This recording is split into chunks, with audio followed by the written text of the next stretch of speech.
தேவனுடைய பிள்ளைகளை தேவனுடைய பிரசன்னத்திலிருந்து தேவனுடைய பிள்ளைகளை ஆசீர்வதிப்பதிலே மிக மகிழ்ச்சி அடைகிறோம்.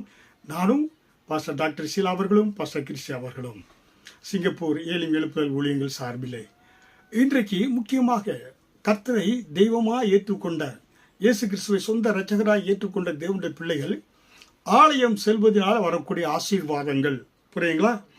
த benefits of going to search.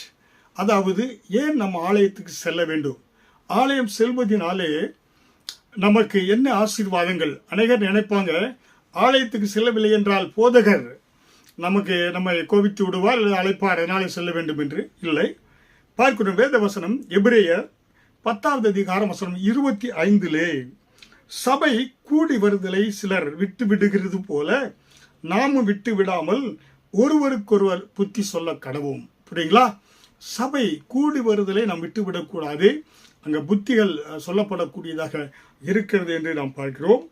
இன்னொரு வசனத்திலூட சங்கீதம் 122வது அதிகாரம் வசனம் 1 கூட கர்த்தருடைய ஆலயத்திற்கு போவோம் பாருங்கள் என்று எனக்கு அவர்கள் சொன்ன பொழுது மகிழ்ச்சியாக இருந்தேன். இந்த மகிழ்ச்சி எப்படி? ஆலயத்துக்கு செல்வதனாலே மகிழ்ச்சி. ஆலயத்துக்கு செல்வதனால என்ன ஆசீர்வாதங்கள், அந்த மகிழ்ச்சியை கொடுக்கக்கூடிய ஆசீர்வாதங்கள் என்ன என்பதை நம்ம பார்க்க இருக்கிறோம். மத்திய 18வது அதிகாரம் வசனம் 20 கூட ஏனெனில் 2 பேராவது 3 பேராவது என் நாமத்தில் எங்கே கூடி இருக்கிறார்களோ அங்கே அவர்கள் நடுவிலே இருக்கிறேன் என்று இயேசு சொன்னார். புரியுங்களா? அருமையான தேவனுடைய பிள்ளைகளே, அப்போ ஒரு தேவனுடைய பிள்ளை, இயேசுவை சொந்த இரட்சகராக ஏற்றுக்கொண்ட தேவனுடைய பிள்ளை ஆலயத்துக்கு செல்வதனாலே என்னென்ன ஆசீர்வாதங்களை நாம் பார்க்கின்ற பொழுது, அங்கே பார்க்கின்ற பொழுது நமக்கு ஒரு ஆவிக்குரிய மனிதன், உள்ளான மனிதன் பலப்படக்கூடியவனாக இருக்கிறான். when receive spiritual strength. என்ன, நீ தேவாலயத்துக்கு செல்கின்ற பொழுது ஒரு தெய்வீக ஒரு ஆவிக்குரிய ஒரு பலனை, உன்னத பலனை நீ பெற்றுக்கொள்ளக்கூடியவராய் இருக்கிறாய் என்று பார்க்கிறோம். ஹல்லேலூயா. எப்படி என்றால் அங்கே நம்முடைய ஆவி என்ன செய்யப்படுகிறது, புதுப்பிக்கப்படக்கூடியதாக, refresh of spirit, renews of mind and strengthen our faith. இது தேவாலயத்துக்கு செல்வதனாலே நம்முடைய தேவனுடைய பிள்ளைகளுக்கு கொடுக்கக்கூடியதாக இருக்கிறது. அதனால் தான் ஏசாயா 40வது அதிகாரம் வசனம் 31 கர்த்தருக்கு காத்திருக்கிறவர்களோ புது பலனை பெற்றுக் கொள்வாங்க. எப்படி கழுகுகளை போல செட்டைகளை அடிக்கக்கூடிய அந்த பலனை பெற்றுக் கொள்வாங்க. those who wait the Lord shall renew their strength. அவங்க தான் அவங்களுடைய அந்த பலனை புதுப்பித்துக் கொள்ள முடியும். புரியுங்களா? அதே போல ஆலயத்துக்கு செல்வதனாலே we worship God together. தேவனை நாம் ஒரு மனதோடு கூட நாம் என்ன செய்கிறோம், அவரை துதிக்கிறோம், ஆராதிக்கிறோம். அப்ப ஒரு மனமாய் துதிக்கின்ற பொழுது தேவ பிரசன்னத்தை நாம் உணர முடியும். புரியுங்களா? அப்ப தேவ பிரசன்னத்தை உணர்கின்ற பொழுது தேவனோடு கூட நம்ம இடைபடக்கூடியவர்களாக இருக்கிறோம். தேவ பிரசன்னம் நமக்கு விலை மதிக்க முடியாத ஆசீர்வாதங்களை கொடுக்கக்கூடியதாக இருக்கிறது. அப்ப கர்த்தருடைய பிரசன்னத்தை நீ வீட்டில் உட்கார்ந்து தனி மனிதனாக இருந்த உணர முடியாது. நீ ஆலயத்துக்கு சென்று அந்த கார்பரேட் பிரேயரோடு கூட தேவ ஜனங்களோடு கூட அந்த கம்யூனிட்டியோடு இணைகின்ற பொழுதுதான் அவர்கள் மத்தியில் தேவன் வாசம் செய்கிறார். அங்கே தேவ பிரசன்னத்தை நீ உணர முடியும். மூன்றாவதாக we learn God's word.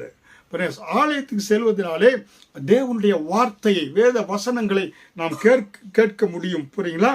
அப்ப சபை என்பது என்ன? Church is where we receive the teaching and guidance from the Bible. வேதத்திலிருந்து டீச்சிங் அண்ட் கைடன்ஸ் நம்ம பெற்றுக்கொள்ளக்கூடிய இடம்தான் திருச்சபையாக இருக்கிறது. அப்போ அங்கே செல்கின்ற பொழுது என்ன உண்டாகிறது, அதை கேட்பதன் மூலமாக wisdom to make a right decision and live a godly life. ஒரு சரியான முடிவை எடுப்பதற்கும் ஒரு தெய்வீக வாழ்க்கை வாழ்வதற்கும் திருச்சபை செல்வதனாலே, ஆலயத்துக்கு செல்வதனாலே அந்த பெனிஃபிட்ஸ் நம்ம பெற்றுக்கொள்கிறோம். நான்காவதாக we build a Christian fellowship. புரியுங்களா? ஏன்னா அங்கே கம்யூனிட்டி உண்டாகிறது.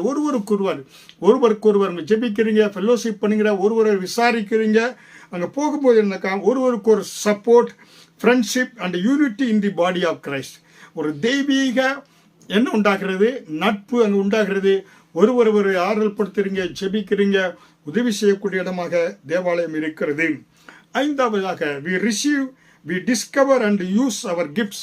நம்முடைய தாளந்துகளை பயன்படுத்திக் கொள்வதற்கு சிறந்த ஸ்தலம். புரியுங்களா? அது ஒரு களமாக இருக்கிறது. தேவாலயத்தில் நன்றாக பாடுறீங்க, இசைக்குட்டி வாசிக்கிறீங்கன்னா அங்கே உங்களுடைய தாளந்துகளை, உங்களுடைய கிஃப்ட்ஸை பயன்படுத்திக் கொள்வதற்கு ஒரு சிறந்த களம், ஒரு இடம் தேவாலயமாக இருக்கிறது. அங்கே ஒரு opportunity to serve the God. உங்களுக்கு ஆண்டவருக்கு ஊழியம் செய்வதற்கு உங்களுக்கு ஒரு சந்தர்ப்பம் கொடுக்கக்கூடியதாக இருக்கிறது. ஹல்லேலூயா.